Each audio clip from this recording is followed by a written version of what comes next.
Good afternoon. This is Ajay Namanpreet Singh Tripathi, and today's topic is fake complaints of fake feminism slogans. आपने तो सुना होगा तीन लोगों के नाम। एक है हितेशा चंद्र जी, दूसरा है विष्णु तिवारी वाला जो दलित औरत, और तीसरा नीली रंग की स्कूटी जो उसने मिडिल फिंगर दिखाया था। आज मैं उन तीनों को मैं इतना क्लास लगाऊंगा कि ये क्या हो रहा है। सबसे पहले करते हैं हितेशा चंद्र जी के बारे में। हितेशा चंद्र जी एक कंटेंट क्रिएटर है जो मेकअप और कोई और सामान में ले रहे हैं।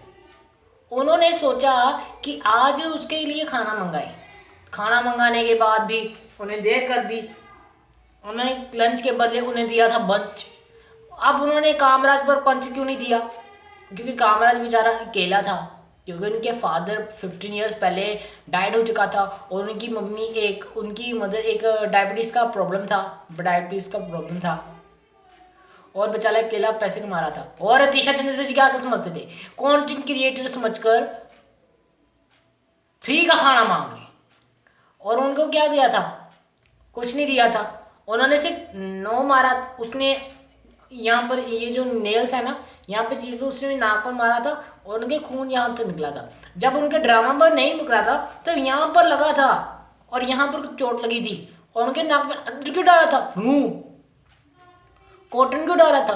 अबे जब इतना भी नहीं मालूम कि नाक पर खून नहीं लगा, इतना स्क्रैच मारा गया और नाक में वो रुई डाली गई थी, तो संस्कार के वक्त तू ऐसे वक्त दिखता था।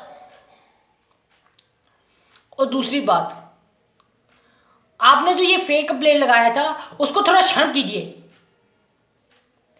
Shem on you, you are fake plate of your Kamaraj. Is one earning ban. उनके फादर भी मर चुके हैं और उनके मम्मी भी मर चुकी हैं। और जब एनडीटीवी पर इंटरव्यू आया था, उसके हाथ पर यहाँ पर स्क्रैच दिखा था। स्क्रैच जब मैंने उसके वीडियो पर देखा था कि उसके स्क्रैच नहीं लगा था, तब मैं समझ गया कि ये कोई गेम खेल रहा है। ये गेम खेलने पर कह रहा है कि मैं फेमस होने के लिए मैं ये तरीका बता रहा हूँ। अभी जब इंस्टाग्राम कॉन्टैक्ट में देख रहा था तो उसकी वीडियो आया था, उनके नाक से ऐसे खून निकला था। मतलब मैं समझ गया था कि उसने नाक में जो सबसे तीखी चीज़ होती है ना, उसने ऐसा मारा था। अब लाइक दिस यार, ब्लेड मारा था यहाँ नाक पे। ब्लेड मारा था और इनके नाक पर खून निकला था, और यहाँ पर भी बचा हुआ था थोड़ी सी, अंगूठे पे ऐसे बचा था।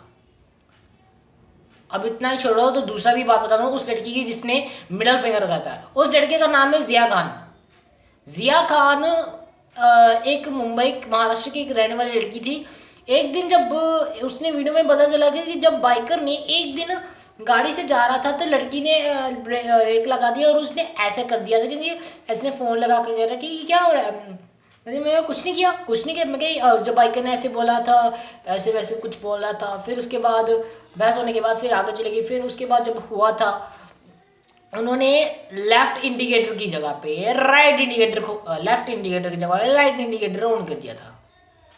अब इंडिकेटर ऑन करने के बाद भी कुछ बंदे भी कह सकते हैं ये वो स्त्री है, कुछ भी कर सकती है। अब स्त्री भी कुछ कर सकती नहीं, फेक फेमिनिज्म बना सकती है। खुद को मुझे पड़ी हुई है और मेरे भाई का भी पड़ी हुई है। फेमिनिज्म के नाम पर झूठा कंप्लेंट लगाया था, और इस बंदे ने क्या कर दिया था, जो अभी वीडियो में आया था यूट्यूब में, उस लड़की का इंटरव्यू आ गया था, और इंटरव्यू देने के बाद सभी लोग उन पर मेंशंस करने लगे थे। और ये जो महान टिकटॉकर आबिर सिद्दीकी 786, वही उस पर मेंशन कर दिया था। ये वही आबिर सिद्दीकी है जहां मई में टिकटॉक वर्सेस यूट्यूब का बैटल चला था और उनके कैरी मिनाटी ने उस पर जमकर धुलाई की थी। अब उसके बाद हम जब सोचते हैं तीसरी नाम पर, यानी कि विष्णु तिवारी। अब इस विष्णु तिवारी ने क्या कर दिया था? बेचारा विष्णु तिवारी अकेला था, कुंवारा था। उसने 23 साल की उम्र पर उसने जेल जा दिया। अब इसकी असली वजह बताते हैं। एक दलित लड़की ने उन पर फेक कंप्लेंट लगा दिया था। उन्होंने फेक कंप्लेंट लगाया था कि उनकी शादी, कि उन पर कहना क्या कि उनकी, मैं माफ करना मुझे गलत बोल गया, उनकी जो मुझे मेरे साथ वो हुआ था वो एक फेक रेप था। कहते उसने मुझे रेप लगा दिया था। उन्होंने, पुलिस वालों ने उनको गिरफ्तार कर दिया था। उन्हें SC/ST एक्ट में कारावास में डाल दिया और 10 साल की सजा दी गई थी। वो 10 साल तो निकल गया, वो तो आगे 20 साल हो गए थे। अब बेचारा विष्णु तिवारी अकेला था। उनके मम्मी पापा और उनके जो भाई हैं वो ऊपर चले गए, यानी कि स्वर्ग में चले गए थे। बेचारा विष्णु तिवारी आगरा की जेल में कारावास काटता रहा। इलाहाबाद में वह रहकर भी अपने आंखों के आंसू आ चुके हैं जब उनकी जेल से छूटने के बाद ऐसा हुआ था। ऐसे फेक कंप्लेंट लगाने वाले ऐसे कोई लोग, शर्म आती है मुझ पर।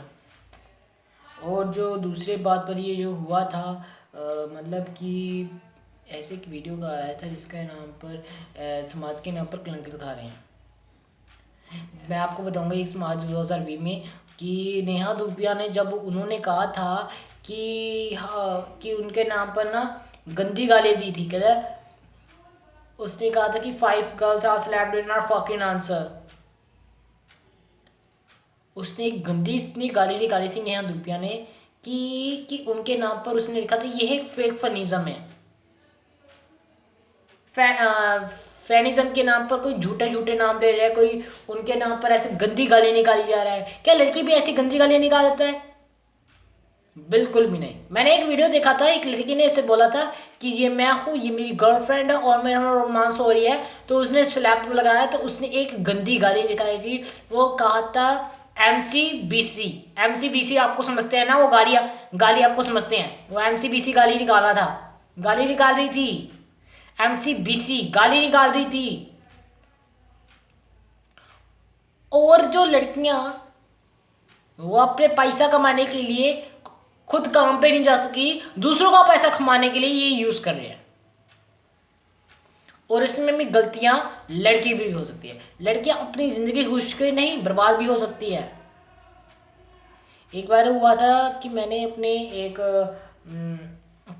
मेरे अपने भाई के घर में गया था और भाई के घर में पता चला कि उसकी बहन ने ना ये किसी दूसरे लड़के के साथ अफेयर चल रहा था। तो जब उनको पता चल गया कि उनका बॉयफ्रेंड जब उनका बॉयफ्रेंड दूसरी और का नाम ले रहा था, अपने भाई का नाम ले रहा था, तो उसके भाई ने उसने इतना ज़ोर से पीटा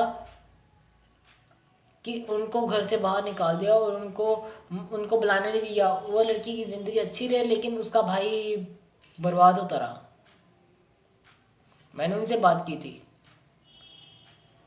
ये लड़कियों की ऐसी ही होती है फेनिज्म होता है। लड़कियां अपने घर पर संभाल कर अपना पैसा दिखाते हैं, बिगाड़ देते हैं, और लड़के खुद पर बर्बाद होने के बाद भी खुद पर फांसी पर लटक जाते हैं। यह है फेनिज्म। और इस फेनिज्म के बाद हम बताते हैं अगली इस वीडियो में कि क्या किसान आंदोलन में टिकैत इतना मशहूर क्यों होने लगा है किसान आंदोलन में, वो इस वीडियो को हम बताएंगे। लेकिन उससे पहले एक ज़रूरी नोटिस है, अगर आपको मेरे चैनल को बहुत अच्छा लगे या चैनल को सब्सक्राइब करना है तो मेरे चैनल पर सब्सक्राइब कर दीजिए और मेरे इंस्टाग्राम पर टीम आजिद मनप्रीत का नाम पे फॉलो कीजिए, क्योंकि ये मेरा संतानी पेज है। और जो मेरा ऑफिशियल पेज है वो मुझे फॉलो की जाए आजिद मनप्रीत के नाम से। और तीसरा एक आपसे बेनती है कि लड़कियों की रिस्पेक्ट करो। और दूसरा बात कि जो भी लड़कियां ऐसे कुछ बोले तो कहना कि अपने रिस्पेक्ट में रहो। अपनी मम्मी पापा को नहीं सिखाएगी कि लड़के के साथ कैसा रहना चाहिए, हम अच्छे रहना कैसे सिखाना चाहिए। तो आज मैं कह रहा हूँ कि हम रिस्पेक्ट दें। Keep respect on your girls. Okay, thank you, good bye.